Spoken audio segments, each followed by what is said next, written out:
Little boy. How to impress? I was speaking in front of a church, and this man was holding up a little boy just like me. And he was so cute. I mean, he had a little foot and everything just like me. And I'm like, wow, I want to wrestle you later on. And I got the father to bring him up. Daniel Martinez, 19-month-old. And he was sitting right here, and he's looking up at me, and I'm looking down at him, and I can't give him a high five, so I put my little foot on his foot, and he smiled. And when he smiled, everyone cried. What do you think I want? That one moment, or arms and legs for 90 years that's going to give me arthritis later on anyway? And now today I know that beautiful things can come from your broken pieces when you give your broken pieces a chance. I was speaking in front of a church. No one told you cats were gonna be this way. They steal your food, they're rude, they won't do what you say. They shed their fur and scratch your furniture, but then they look into your eyes and snuggle close, and you hear them purr, 'cause cats are there for you. They will sit on your knee, cats are there for you. They will watch while you pee, cats are there for you, 'cause they love you, it's true.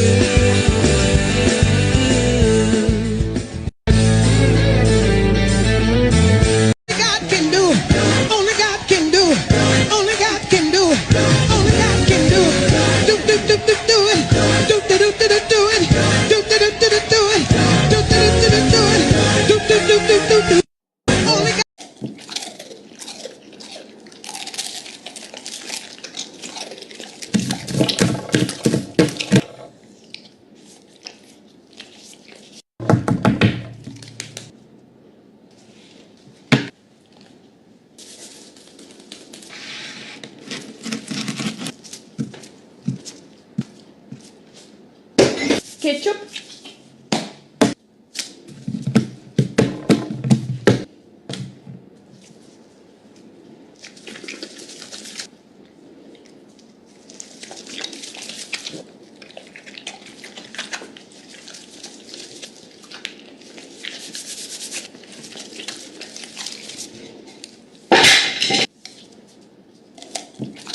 I'm a cha-cha-cha chihuahua, I'm the smallest dog in town. I never have to walk because they carry me around. When I am a puppy, I'm no bigger than a cup, and I get no bigger even when I am grow up. Cha-cha-cha, I'm a cha-cha-cha chihuahua, everybody think I'm cute. I can fit into a handbag or the pocket of a suit. I think I'm getting sleepy, it's siesta time, you know. I'm a cha-cha-cha chihuahua and I come from Mexico. You have. All in all, we are supposed to glorify and worship God in everything we do.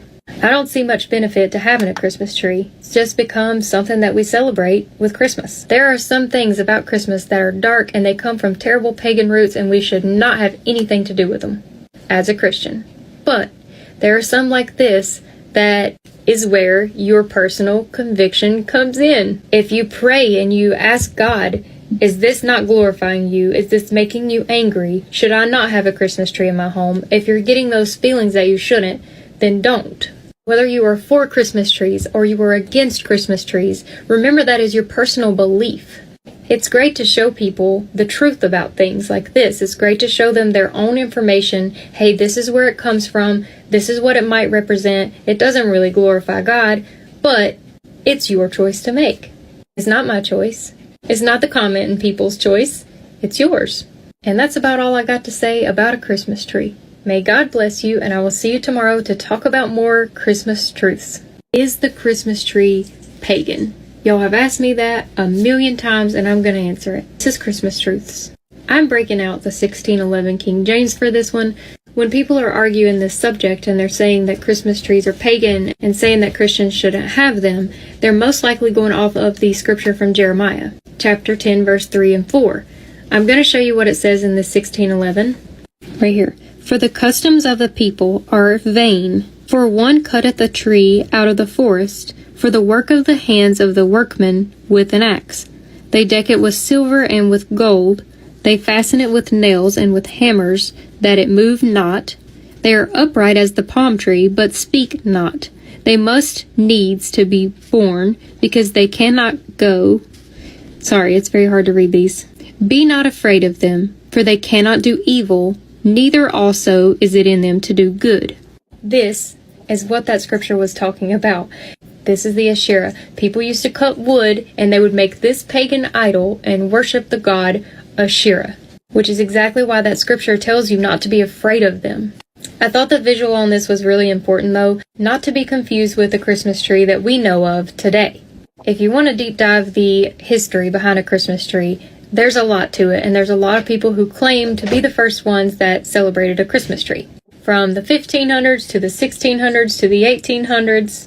And this is why a lot of them, pagans in Europe, used branches of evergreen fir trees to decorate their homes and brighten their spirits during the winter solace.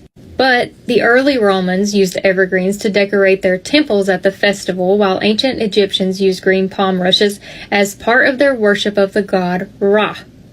Now you see where stuff starts getting confusing, because you could prove a point to either side of this argument with that text just right there, whether it be good or bad. I'm not saying that Christmas trees are not pagan, because there are a lot of people who will argue this point and tell you that it's pagan. It's a tree that we've brought into our homes, we decorate it with gold, and we put presents under it as if it was gift giving us. And then there's people who really try to bring it all the way full circle into Christianity, and it says that became the symbol of Christ, being triangular in shape, represents the Trinity, and from there came the idea the tree should be a symbol of Christ and a new life. And that's one of the main origins of the Christmas tree and bringing it into your house. That's the information that you have. All in all, we are supposed to glorify and worship God in everything we do. I don't see much benefit to having a Christmas tree. About Christmas trees. Not this again. Okay, wait. All right, let's do it. Hear ye the word which the Lord speaketh unto you, O house of Israel. Thus saith the Lord, learn not the way of the who? Of the heathen. Learn not the way of the heathen, and be not dismayed at the signs of heaven, for the heathen are dismayed at them. Watch this. Verse 3, for the customs of the people are vain, for one cutteth a tree out of the forest, the work of the hands of the workmen with the axe. They deck it with silver and gold, they fasten it with the nails and with hammers, that they move it not. Does that sound like a Christmas tree? We drive through town here, and on both sides of the road, there's all these trees that have been cut down, and they're sitting there, and they're selling them. Why are they selling them? They're selling them for Christ Mass, so you can go buy one, and with hammers and nail, fasten it into your house, and then decorate it with gold and silver. Sounds a lot like the custom that people do today of a Christmas tree. Does the Bible specifically condemn Christmas trees? Well, some think so, and they cite Jeremiah 10, 1-4 as proof. But here are 3 reasons why this does not work. First, the context of Jeremiah 10 makes it clear that this is about carved idols, not Christmas trees. When you read the entire chapter, which you should do after watching this video, it becomes obvious that Jeremiah is contrasting pagan idols or false gods made by the craftsman and the goldsmith, and Yahweh, the true God, who made the heavens and the earth. Folks, context matters. The only way to find a Christmas tree in Jeremiah 10 is to read it into the text and completely ignore the context. That's not good Bible study. Second, the description in Jeremiah 10 fits the handcrafted idol, not a Christmas tree. After the tree is cut down, it is worked with an axe by the hand of a craftsman. Verse 3. Notice the wood is being carved into something, which is exactly how idols get made. Later in verse 8, Jeremiah says these idols are both stupid and foolish. The instruction of idols is but wood. In verse 5, the idol is compared to a scarecrow, which has a mouth and legs, but cannot talk or walk. Again, this fits the description of an impotent idol that may have human features like a mouth or legs, but it can't actually do anything. While this pastor may find some superficial parallels, this certainly is not the description of a Christmas tree. Third, reading a Christmas tree into Jeremiah Jeremiah 10 is anachronistic. An anachronism is attributing a custom, event, or object to a time period where it doesn't belong. There is no evidence that the Christmas tree dates back to a pagan ritual in Jeremiah's day. The best evidence we have traces the Christmas tree back to the Middle Ages. So, reading Christmas trees into the time of the prophet Jeremiah just won't work. No, Pastor, Jeremiah 10 is not talking about Christmas trees. Does the Bible have anything to say about Christmas trees? Not this again. Okay, wait. All right, let's do it. Hear ye the word which the Lord speaketh unto you, O house of Israel. Come on. Transgender people aren't what they used to be. And really, there's two issues. There's trans and there's non-binary. And they often get conflated in our media, but they're very separate issues. Trans and non-binary. So non-binary, that's the one with the pronouns. So there's now more pronouns than there ever used to be. There's now 10 pronouns. I'll quickly go through it so we're all on the same page. The 10 pronouns are he, she, they, them, it, gross, what is that? And I'm very on board. I will call you what you want to be called. I will treat you with respect, always. But I'm also going to make jokes about it. My pronouns are he. Because I identify as a comedian. This Mom, part 6. I don't know about you, but I have one of those babies that want to be cuddled 24/7. So I found a way to trick her into thinking I'm still holding her. A rolled up blanket between her hands and her legs. This works great for the afternoon naps. Gives me a chance to do my own thing. Who knew? Things I've... You are. Yeah, I'm not afraid. I can do it. Afraid of? I'm nothing. I can do it. Do I need to be concerned? I'm not afraid to take risks. I'm not afraid. Is something you can do.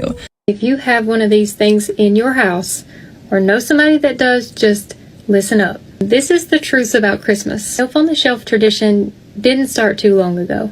Although most of you know what it is, let me just do a brief explanation of what it is. Elf on the Shelf is that little doll that people have in their homes around Christmas time. And basically the elf travels to Santa and tells on your kids, whether they've been good or whether they've been bad. And the kids can't touch it or it loses its magic. And it's described even on the box of keeping the spirits of Christmas, elves, alive. Keyword, they're spirits. So the elves do naughty things each morning. Whenever the kids wake up, they find it doing something that is naughty. There was an ex-witch that quoted this, and she said, "I can't believe Christmas adapted that trick from Satan so blindly and so quickly." When you think about it, it is crazy how fast it took over.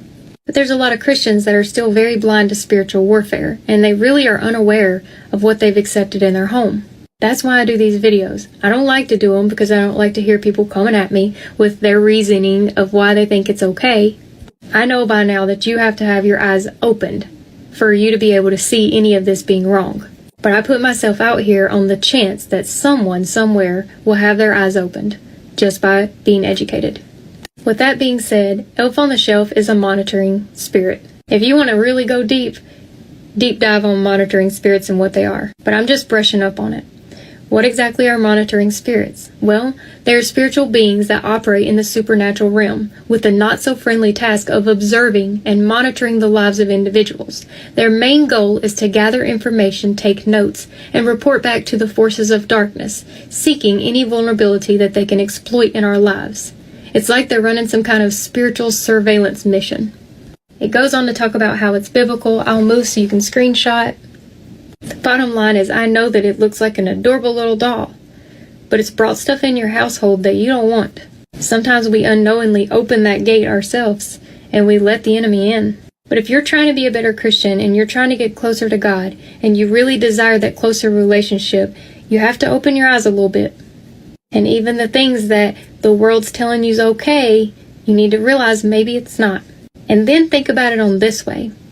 How is it benefiting your family? And if you come up with excuses about that, and it sparks you to anger or makes you feel some type of way, that's my exact point. That the enemy comes in to steal, kill, and destroy, and sometimes we let him.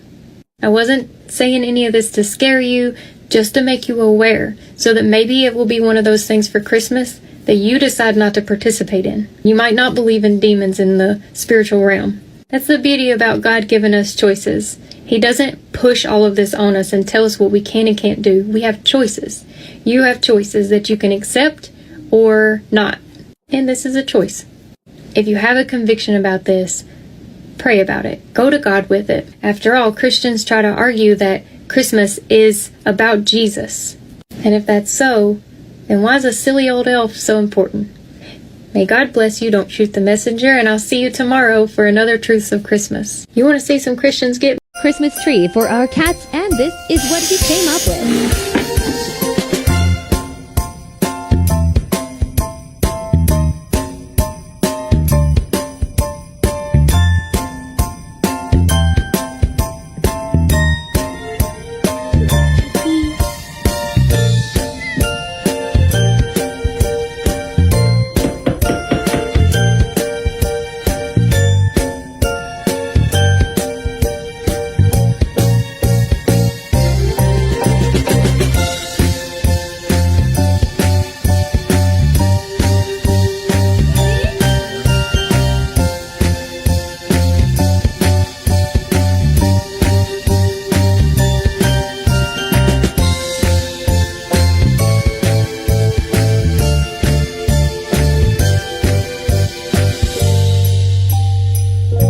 My husband to help.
Just gonna have to eat this today. It's right in front of you. Just look down. Just right there. Oh, ew! What do you mean, ew? It's food. You're supposed to eat it. Worms! Sid, that's not helpful. Sorry. Here, how about this? Will you eat this? Come on, it looks so good. No! Tiny, you need to eat your food. No! Yes, this is all I have. We don't have any flies right now, so you're just gonna have to eat this today. It won't. Please, Tiny. It's worms. It's not worms. It's probably worse than that. No. Please? No. Yes. No. Yes. No. Okay, I'm arguing with the spider. No. Look, if you just... Did you just add it? Okay, so that's what we're doing now. Tiny, I would just really... I'll let you go outside. Okay, if I hear you one more...